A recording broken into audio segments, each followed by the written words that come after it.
Mr. President, we've been bombarded with some pretty big numbers lately. Our total national debt recently topped $13 trillion. Just 5 years is expected to pass $20 trillion. This fiscal year alone, the federal government plans to run a deficit of $1.4 trillion. In other words, Mr. President, we are borrowing 41 cents out of every dollar that we spend. The numbers are mind-blowing. Can't even wrap our heads around the immensity of these numbers that run into the trillions. But they should be a very big red flag indicating, Mr. President, that something has gone very wrong here in Washington. The American people are struggling with high unemployment and a difficult economy, trying to make ends meet. The American government, their government, ought to be doing what it can to balance its own budget, not spending like drunken sailors in a way that will put the future of many American families at risk. I hear it in my state. I know most of my colleagues do. I hear it as I drive around the country. There's a palpable fear that this enormous burden of debt is going to crush us. The federal budget for 2010 is already 24% higher than it was in 2008. How many families, Mr. President, are able to increase their spending by 24% over a 2-year period? Congress has got to realize what the American people already know. Our current rate of spending is unsustainable. There's an old saying, Mr. President, that if the only tool you have is a hammer, you tend to see everything as a nail. Well, this administration and the Democrat leadership of Congress seem to think that the only tool they have is a checkbook, and every problem can be solved with more money. But all of this reckless spending isn't solving the problems it was meant to solve. If you recall, the trillion-dollar stimulus was supposed to create jobs and to get the economy growing again. Unfortunately, it hasn't worked out that way. Look at the latest jobs report for last month. We actually lost 125,000 total jobs across the country. Now, where I come from, Mr. President, that's known as heading in the wrong direction. Look at the massive health care law passed earlier this year. When the other side was jamming this bill through the Senate, they said that even though it would cost $2.5 trillion, it would actually bring down our spending on health care and lower the deficit over time.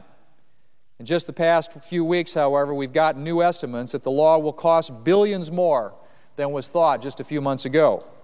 And on top of that, health care spending is expected to rise even faster as a result of the law than if we had done nothing at all. Time after time after time, that's what we've seen. More spending, more debt, and a bill that we will hand to our children, all because we can't live within our means and we refuse to make the tough choices that we were elected to make. The irresponsible spending and borrowing that is making our mountain of debt bigger every day has to stop. So, Mr. President, today I've introduced a bill entitled the Deficit Reduction and Budget Reform Act that will take the first steps toward reining in our spending. It's high time that we showed the American taxpayers that we are responsible stewards, not just of their tax dollars, but of the future of this country. The goal here is to reform the budget process and to reduce our structural deficits so that we will live within our means. My proposal is a three-legged stool that aims to support our country and economy while reducing the burden our rapidly expanding government places on American families and businesses. The first proposal is to create a new standing joint committee of Congress for budget deficit reduction. The committee would be required to put forward a plan to cut the deficit by 10% every budget cycle and to do it without raising taxes. This would be members of Congress, both parties, taking responsibility and not punting the job to outsiders. This bill would then receive expedited consideration in both chambers of Congress. Mr. President, we have 26 committees and subcommittees in Congress who are dedicated to spending tax dollars. We should have at least one dedicated to saving tax dollars. Second, to make sure that those changes have a better chance of success in practice, I'm proposing additional reforms to the budget process. Crucially, we would reform pay-go rules to prevent the double counting of new revenues or reduce spending in trust funds for the purpose of offsetting other expenditures. When pay-go rules were set up earlier this year, they allowed for these kinds of gimmicks that have been used over and over to subvert the budget responsibility the rules were meant to impose. More than $600 billion in trust fund offsets were used to pass the health care reform bill. An attempt was made to increase the per-barrel tax for the oil spill liability trust fund to offset other unrelated measures. By preventing these changes from being used as an offset under pay-go rules, this provision would end the practice of double-counting these spending reductions and revenue increases. Then we would add teeth, Mr. President, to the budget by making it a binding joint resolution signed into law by the President. This would force the administration and Congress to work more closely together, and Congress would have less flexibility to violate the non-binding resolutions that we currently use. My legislation would also establish a biennial budget timeline to give Congress more time for oversight and determine whether our spending is doing and what it's supposed to do. Now, I would just simply point out, Mr. President, that it seems to me that the way that we do the budget process currently is broken. In the last 34 years, I think there have been 4 times when all the appropriation bills have been passed by the Congress on time according to schedule. And if you look at the number of budgets that has been passed here in the past few years, there have been a lot of years when we haven't passed budgets at all. And it seems to me that it would make sense to, in an even-numbered year, when there's an election going to be held, that we ought to do oversight, that we ought to be looking at ways to save taxpayer money rather than spend taxpayer money. Then we could do the budget in the odd-number years after an election so that we have an opportunity to do the appropriation bills and go through the budget process in the odd-numbered year. And so when the even-numbered year comes around again, we're not consumed with trying to spend money to attract some constituency to vote for us in an election year, but rather we're focused on oversight and on ways that we could actually save the taxpayers' money as opposed to spending it. So a biennial budget process, budget timeline, is something that this bill would also do.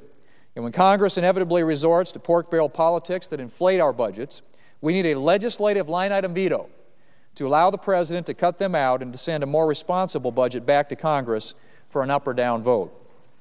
Governors of most states, including my state of South Dakota, have some kind of a line-item veto. The President ought to have that power as well. Third, Mr. President, on top of these vital systemic changes, we need to take control of the government's outrageous spending. My bill would impose a 10-year spending freeze to cap the federal government's discretionary spending at the level it was at in fiscal year 2008, adjusted for inflation. I said earlier that since from between 2008 and 2010, federal spending had increased 24% at a time when inflation in this country was about 3.5%. If we take that baseline back to that 2008 level and index it for inflation every year for the next 10 years, we can save the taxpayers literally hundreds of billions of dollars, Mr. President. Beyond that freeze, we should end the failed stimulus program and reclaim any money remaining unspent and unobligated and apply it to the federal debt. Now, those aren't the only possible answers, and many aren't new. Many of these are ideas that my Republican colleagues and I have proposed and that we fought for in the past.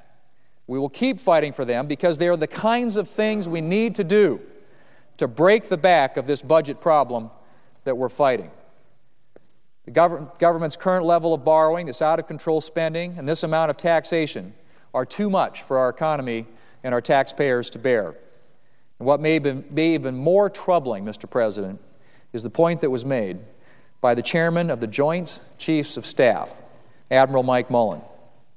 He said that the biggest threat to our national security is our debt.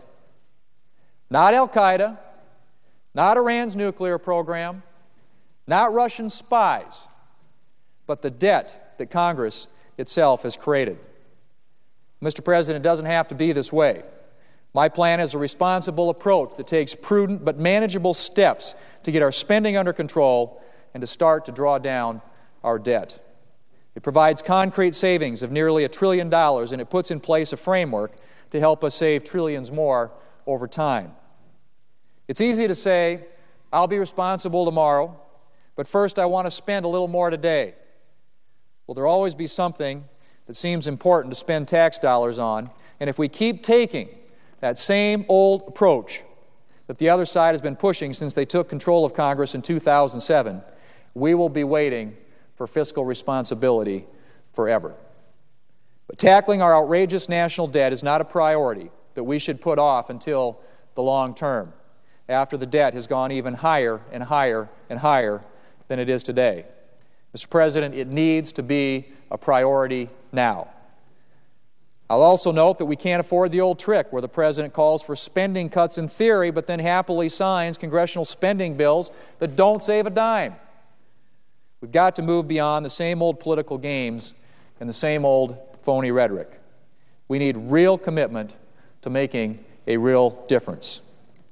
There's another old saying that the definition of insanity is doing the same thing over and over and expecting different results.